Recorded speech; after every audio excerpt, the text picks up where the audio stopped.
یہ تاثر یہ ظاہر کر رہا ہے کہ یہ الیکشن فیلڈ میں خوف زدہ ہیں جانے سے. یہ ذہنی طور پر ہارے ہوئے ہیں تحریک انصاف کے ووٹ بینک سے اور ووٹر سے اور ان کی مقبولیت سے.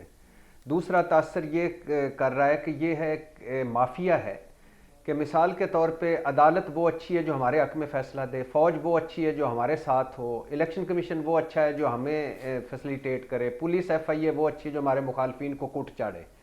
مطلب بلے پر تو ترازو کا پلڑا ڈاؤن ہو گیا، لیکن میاں صاحب کی واپسی ہوئی 4 سال بعد، مفروری ختم، مجرم پن ختم، ایون فیلڈ ختم، العزیزیہ ختم، فلیگ شپ اپیل ختم، اور اس سے پہلے شہباز شریف کی ٹی ٹی سکینڈل ختم. تب یہ ترازو کہاں تھا؟ 7-8 دنوں میں نواز شریف صاحب سارے کچھ سے دھل دھلا کے باہر آ گئے. تب یہ ترازو کہاں ہے؟ اس وقت کیا اس وقت بھی سہولت کاری ہو رہی ہے؟ اور آخری بات مجھے سمجھ نہیں آئی صافی صاحب کی کہ مولانا صاحب اور ایمل ولی کو اللہ لمبی زندگی دے، ان کو chief justice Peshawar high court نے کہا ہے کہ آپ انتخابی مہم نہ کریں کہ حکومت نے کہا ہے؟ اگر حکومت نے کہا ہے تو وہ کیوں منہ بھر بھر کے chief justice Peshawar high court کو کہہ رہے ہیں کہ ہم بدماشی کریں گے، آپ کا جینا محال ہوگا، زندگی گزارنا محال ہوگا اور آپ کا عدالت میں بیٹھنا محال ہوگا؟ خان کا ریٹ کیا پشاور یہ ہائی ارشاد بھٹی صاحب کتنا حقیقت پسندانہ لگا آپ کو یہ انتخابی منشور؟ اور بلاول کوئی سرپرائز کی بھی بات کر رہے تھے، کیا سرپرائز ہو سکتا ہے؟ پہلی بات تو یہ ہے کہ کبھی یہ ان سے پوچھا ہے کہ انہوں نے ذاتی طور پہ ترقیاں کیسے کیں؟ اس کا کیا منشور تھا؟ وہ منشور اگر ہمیں دے دینا تو شاید ہمارا ملک بھی ترقی کر جائے. یہ ایک چھوٹی سی 10 مرلے کی ایک بھٹی سے، لوہے کی بھٹی سے 5 بر اعظموں میں جائیدادیں پھیل گئیں. یہ کہاں کا منشور تھا؟ کتنا امپورٹنٹ منشور تھا؟ کدھر سے آیا یہ سینما کے بلیک ٹکٹ بیچنے والے یا 1-2 سینما گھروں والے یہ جو سرے محلوں تک پہنچے، یہ منشور شاندار کہاں سے آیا؟ یہ پوچھنا چاہیے. پینٹ ہاؤس بیری قزاق جس کو کہا 23 جائیدادوں والا، وہ کہاں سے منشور آیا تھا؟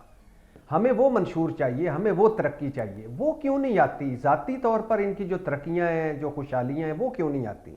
آپ کو پتہ ہے 1957 میں قحط زدہ جاپان کو پاکستان نے چاولوں بھرا جہاز بھیجا تھا اور نقد رقم بھی دی تھی. آپ کو پتہ ہے 1950 میں جرمنی کو 5 کروڑ کا قرضہ ہم نے دیا تھا. پولینڈ کے متاثرین کو پناہ ہم نے دی تھی.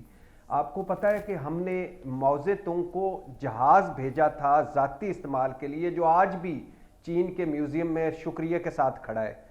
چین میں لوہے کا پہلا کارخانہ پیکو کی، جو پیکو ادھر ہماری انڈسٹری تھی، وہ فیکٹری تھی، اس کی طرز پہ لگا تھا. شاہ ایران پاکستان آتے تھے اور پاکستانی ترقی کے گن گاتے تھے. ایمرس ایئر لائن ہم نے شروع کی، Singapore airline, Singapore port ہم نے، ملیشیا انڈونیشیا کے بچے یہاں پڑھتے تھے اشرافیہ کے. اور جنوبی کوریا کی جو معیشت ہے وہ محبوب الحق کے 5 سالہ پروگرام پہ کھڑی ہوئی ہے. اور یو اے کے فرما رواں شیخ زائد بن سلطان النہان یہاں آتے تھے تو کمشنر ان کو ریسیو کرتا تھا، کوئی وزیر نہیں جاتا تھا.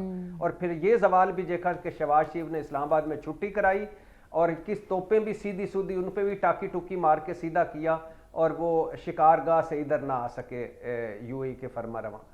تو یہ پاکستان تھا جب ان کے حوالے ملک ہوا 70 میں. اس کے بعد ہمارے برتن بک گئے، ہمارا گھر بک گیا، ہم دھوتی اور بنین میں آ گئے، اور ان کے اپنے منشور دیکھیں. اربوں پتی ہے بلاول بھٹو. کبھی پوچھیں کہ آپ نے ایک دن بھی کام کیا ہے کہیں؟ ایک دن بھی فیکٹری کسی میں کام کیا ہو، کہیں آپ نے کوئی کاروبار کیا ہو؟ اربوں پتی کہاں آ گئے؟ کوئی جائیداد نہیں تھی مریم نواز کی، 1.25 ارب کی جائیداد انہوں نے ڈکلیئر کی. کہاں سے آ گئی؟ مریم نواز کہتی تھی میرے تو شور جو ہیں وہ 1500 درہم کے ریال پہ خرچے پہ پل رہے ہیں اور میں زیر کفالت ہوں والدہ اپنے والد صاحب کی. تو کہاں سے آئیں یہ جائیدادیں؟ کہاں سے یہ 25,000 کنال کا رائے ونڈ بن گیا ہے؟ کہاں سے یہ ہر شہر میں بلاول ہاؤس ہیں؟ یہ کہاں سے منشور آیا؟ اصل منشور یہ ہے. منشوروں کی کوئی اہمیت نہیں ہے. یہ ملک منشوروں کا قبرستان ہے. وعدے، دعوے، نعرے یہ ان کے فضول ہیں، ہوائی فائرنگ ہے. یہ سبز باغ نہیں، یہ سیاہ باغ ہے. اور روٹی، کپڑا اور مکان اگر 1970 میں بھٹو صاحب بیچ رہے تھے تو بلاول بھی آج وہی بیچ رہے ہیں. اور کسی ایک سندھ کی ڈویژن، ایک ضلع، ایک تحصیل، ایک یونین کونسل بتا دیں جہاں روٹی، کپڑا اور مکان ہو. اور 18-20 سال سے سندھ میں ہیں، 4 مرتبہ مرکز میں بھگتا چکے ہیں. مجھے بتا دیں کہ کوئی ایک بندہ بھی ہو جو سرے محل کے پیچھے جو کوارٹر تھا مزدوروں والا، اس جیسی زندگی بھی گزار رہا ہو. اور لاڑکانہ جس کے بارے میں سپریم کورٹ نے کہا تھا کہ ایک گھر تو ڈائن بھی چھوڑ دیتی ہے، لاڑکانہ میں بلاول بھٹو رہ سکتے ہیں عام آدمی کی طرح چند دن بھی. لاڑکانہ کی جو مزار ہیں وہ بہتر ہے لاڑکانہ کے گھروں سے. اور پھر دوسری طرف وہ صاحب ہیں جو ان کی ترقیاں دیکھ لیں الحمدللہ، کتنے یہ حدیبیہ سے ایون فیلڈ اور فلیگ شپ تک چلے جائیں، لمبی ترقیاں ہیں، لیکن ہمارے لیے کچھ بھی نہیں ہے. بچے اربوں پتی ہیں، زیر کفالت ان کے تھے. اب وہ جو ہیں وہ ایشین ٹائیگر بنانا تھا انہوں نے ملک کو. قرضہ اتارو ملک سنوارو نواز شریف، قرضہ لو ملک بچاؤ شہباز شریف. یہ سارا سفر ہوا. تیسری طرف ہمارے خیر سے آج کل وہ 9 مئی کے حالات کے جبر میں ہیں. ہالینڈ کا وزیر اعظم سائیکل پہ جاتا ہے، لیکن میں ہیلی کاپٹر پہ بنی گالا آیا جایا کروں گا. جب کشتی ڈوبتی ہے تو وزیر اعظم مستعفی ہو جاتا ہے. میرا شیخ رشید 80 ریلوے حادثوں کے باوجود قائم رہے گا. تحفے نہیں لینے چاہیے، یہ ملک کے ہیں، اور میں تحفے لوں گا بھی، چھپاؤں گا بھی، بیچوں گا بھی. اور وہ آپ نے بتا ہی دیا ہے کہ 1 کروڑ نوکریاں، 50 لاکھ گھر، 90 دنوں میں کرپشن ختم. یعنی آپ کہہ رہے ہیں یہاں تو سب گفتار کے غازی ثابت ہوئے ہیں، کسی نے کوئی کام کر کے نہیں دکھایا. یہ سب گفتار بھی نہیں. اچھا گفتار بھی کوئی اچھی کر لے نا.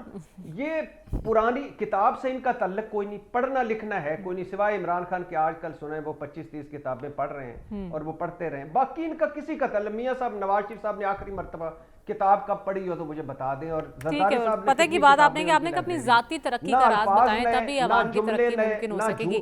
بھٹی صاحب آپ کو کیا لگتا ہے یہ جو اقدامات کیے جا رہے ہیں الیکشن کمیشن کی جانب سے، اسپیشلی آج اچانک جو شیڈیول میں تبدیلی کی گئی مخصوص نشستوں کو لے کر، اس سے کہیں غیر یقینی پیدا تو نہیں ہو رہی؟ کچھ غیر یقینی رہ گئی ہے جو اس نے پیدا کرنی ہے. اب مزید کتنی ایک چاہیے غیر یقینی. ایشو یہ ہے کہ جو فیصلے آئے ہیں، اور ایشو یہ ہے کہ اس میں جج صاحبان، یعنی ابھی محترم سلمان غنی صاحب نے کانفلیکٹ آف انٹرسٹ کی بات، تو کیا اب وہ فیصلے نہ کریں؟ یعنی برطانیہ کے جج آ جائیں، یورپ کے جج آ جائیں، امریکہ کے جج آ جائیں. ویسے وہ آ جاتے تو یہ جتنی بھی کھیپ ہے ہماری سیاستدان سارے اندر ہوتے.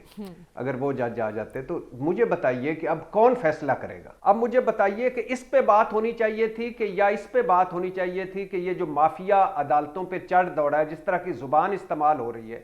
صرف 4 جملے آپ کو میں دیتا ہوں. چھوڑ دیجئے شہباز شریف، مریم نواز، مولانا صاحب، انہوں نے سپریم کورٹ کے ساتھ کیا کیا اور سرونگ ججز کے خلاف کیا کیا، اور کس طرح سپریم کورٹ تقسیم کی، اور کس طرح پارلیمنٹ کو سپریم کورٹ سے لڑایا، اور کس طرح آئین توڑا. یہ چھوڑ دیجئے. اپنے حق میں فیصلہ نہیں آتا اس پر پھر تنقید کی جاتی ہے. بھٹی صاحب بریک پر جانے سے پہلے سوال آپ کے لیے چھوڑ کر گئی تھی. بلے کا نشان بحال ہوا تو سیاسی مخالفین پریشان ہو گئے، عدالت کا لاڈلا کہہ کر پکارنے لگے. یہ تاثر کیا ظاہر کر رہا ہے؟ یہ جو سچویشن ہے اس وقت، یہ آنے والے دنوں میں پی ٹی آئی کے لیے فائدہ مند ہے یا نقصان دہ ہے؟ یہ تاثر یہ ظاہر کر رہا ہے کہ یہ الیکشن فیلڈ میں خوف زدہ ہیں جانے سے. یہ ذہنی طور پر ہارے ہوئے ہیں تحریک انصاف کے ووٹ بینک سے اور ووٹر سے اور ان کی مقبولیت سے. دوسرا تاثر یہ کر رہا ہے کہ یہ ہے مافیا ہے کہ مثال کے طور پہ عدالت وہ اچھی ہے جو ہمارے حق میں فیصلہ دے، فوج وہ اچھی ہے جو ہمارے ساتھ ہو، الیکشن کمیشن وہ اچھا ہے جو ہمیں فیسلیٹیٹ کرے، پولیس ایف آئی اے وہ اچھی ہے جو ہمارے مخالفین کو کوٹ چاڑے. مطلب بلے پر تو ترازو کا پلڑا ڈاؤن ہو گیا. لیکن میاں صاحب کی واپسی ہوئی 4 سال بعد، مفروری ختم، مجرم پن ختم، ایون فیلڈ ختم، العزیزیہ ختم، فلیگ شپ اپیل ختم، اور اس سے پہلے شہباز شریف کی ٹی ٹی سکینڈل ختم. تب یہ ترازو کہاں تھا؟ 7-8 دنوں میں نواز شریف صاحب سارے کچھ سے دھل دھلا کے باہر آ گئے. تب یہ ترازو کہاں ہے؟ اس وقت کیا اس وقت بھی سہولت کاری ہو رہی ہے؟